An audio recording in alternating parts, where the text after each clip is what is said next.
नमस्कार, मैं अदिति कुशवाहा। चलिए देखते हैं झारखंड की 15 फटाफट बड़ी खबरों को। झारखंड में हेमंत सोरेन बने रहेंगे मुख्यमंत्री। बैठक के बाद विधायकों ने कहा गठबंधन में ऑल इज वेल। मुख्यमंत्री हेमंत सोरेन के आवास पर महागठबंधन के विधायकों की बैठक खत्म हो चुकी है।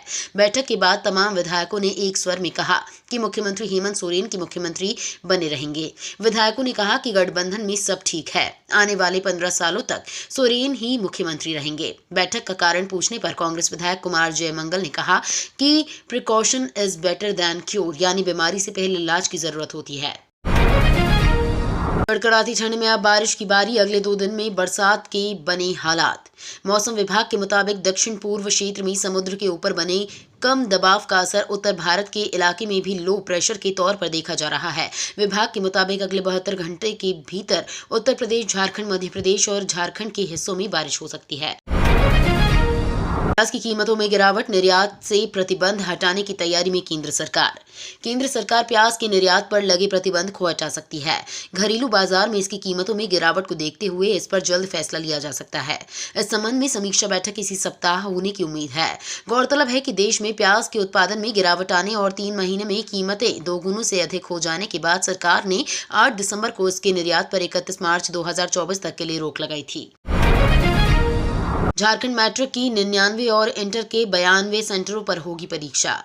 मैट्रिक व इंटर की परीक्षा 6 फरवरी से शुरू होगी। इसकी तैयारी में जिला शिक्षा विभाग लग गया है। मैट्रिक की परीक्षा के लिए 99 और इंटर के लिए 92 सेंटर बनाए गए हैं। इन सेंटरों पर दोनों पाली में परीक्षा होगी। पहली पाली में मैट्रिक तो दूसरी पाली में इंटर की परीक्षा होगी। जिला शिक्षा विभाग की टीम सभी सेंटर पर व्यवस्था का जायजा ले रही है। सभी सेंटर के सीसीटीवी कैमरा दुरुस्त करने, बेंच डेस्क, पानी की पर्याप्त व्यवस्था समेत अन्य बिंदुओं को दुरुस्त रखने का निर्देश दिया गया है। सीएम सोरेन के करीबियों पर ईडी का शिकंजा, 12 ठिकानों पर छापेमारी। झारखंड के साहिबगंज अवैध खनन मनी लॉन्ड्रिंग मामले में ईडी छापेमारी कर रही है। ईडी की टीम सीएम हेमंत सोरेन के करीबियों के ठिकानों पर पहुंची है। अवैध खनन मामले में सीएम हेमंत सोरेन के प्रेस सलाहकार अभिषेक प्रसाद उर्फ पिंटू पर ईडी ने छापेमारी की। अभिषेक प्रसाद के आवास और साहिबगंज उपायुक्त के आवास समेत 12 ठिकानों पर तलाशी ली जा रही है। रांची जेल से फोन कर धमकी दे रहा शराब घोटाले का आरोपी योगेंद्र जेलर से ईडी की पूछताछ। शराब घोटाले में रांची जेल में बंद ईडी के आरोपी योगेंद्र तिवारी को जेल में सुविधाएं पहुंचाने के लिए लेकर ईडी ने रांची के बिरसा मुंडा केंद्रीय कारा के जेलर प्रमोद कुमार से पूछताछ की। इस मामले में जेल में के कंप्यूटर ऑपरेटर पवन कुमार को समन कर बुलाया गया है। उन्होंने एजेंसी को योगेंद्र तिवारी द्वारा प्रधान संपादक आशुतोष चतुर्वेदी को किए कॉल की पूरी रिकॉर्डिंग सौंपी है। झारखंड में मतदाताओं की संख्या बढ़कर हुई 2.54 करोड़।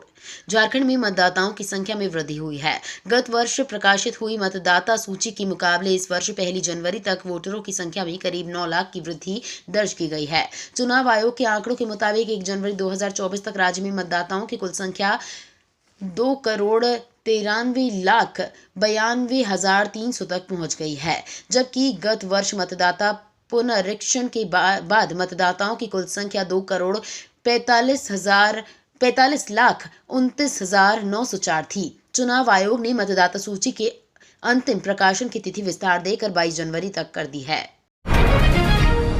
धान खरीद में फर्जीवाड़ा पर अंकुश। किसान अब अंगूठा लगाकर ही बेच सकेंगे धान। सूबे में धान खरीद में फर्जीवाड़ा नहीं हो, इसके लिए राज्य सरकार ने किसानों से धान क्रय के सिस्टम में बदलाव किया है। इस साल धान खरीद में निलंबित किसान ई-पॉस मशीन में अपना अंगूठा लगाने के बाद ही धान बेच सकेंगे। इसके लिए सभी धान क्रय करने वाले लैंपस पैक्स में ई-पास मशीन उपलब्ध रहेगा। आधार युक्त सिस्टम से धान क्रय को जोड़ा गया है। 2 दिन में 10 रुपए प्रति किलो बढ़ा प्याज का दाम। हरी सब्जी भी हुई महंगी। वाहन चालकों की हड़ताल का असर गृहिणियों की रसोई पर भी पड़ा। हमेशा गुलजार रहने वाले स्टील गेट के सब्जी बाजार में थोड़ी भी रौनक नहीं थी। बाहर से आने वाले सब्जी विक्रेता भी कम आए। जो प्याज 3 दिन पहले 30 रुपए प्रति किलो था, हड़ताल की वजह से 40 रुपए प्रति किलो मिल रहा था। दुकानदारों का कहना है कि 50 से 60 रुपए किलो तक प्याज का भाव पहुंच सकता है। वहीं हरी सब्जियों की कीमतें भी आसमान छू रही हैं। कूनों में फिर गूंजी किलकारी, आशा ने 3 शावकों को दिया जन्म। नए साल की शुरुआत में ही श्योपुर जिले में स्थित कूनो नेशनल पार्क से एक अच्छी खबर सामने आई है। यहाँ नामीबिया से आई मादा चीता आशा ने 3 चीता शावकों को जन्म दिया है। अक्टूबर में आशा के प्रेग्नेंट होने की खबर सामने आई थी। अब राष्ट्रीय उद्यान में 3 शावकों को जन्म देने की खबर आई है। केंद्रीय मंत्री भूपेंद्र यादव ने बुधवार यानी 3 जनवरी को ये जानकारी दी है। हिट एंड रन कानून को लेकर ट्रक और बस ड्राइवरों की हड़ताल खत्म। देश भर में ट्रक और बस ड्राइवरों की हड़ताल का व्यापक असर देखने को मिला। दिल्ली, यूपी, बिहार, गुजरात समेत तमाम राज्यों में ट्रक और बसों के पहिए थम गए। पब्लिक ट्रांसपोर्ट सिस्टम पूरी तरह से ठप हो गया था। हजारों यात्री अपने गंतव्य पर जाने के लिए परेशान होते रहे। कोई भी बस ड्राइवर बस चलाने को तैयार नहीं था। ट्रक और बस ड्राइवरों की हड़ताल फिलहाल अब खत्म हो गई है। अगर ये हड़ताल नहीं रोकी जाती है तो आम जनता की जेब पर इसका भारी असर भी पड़ सकता था।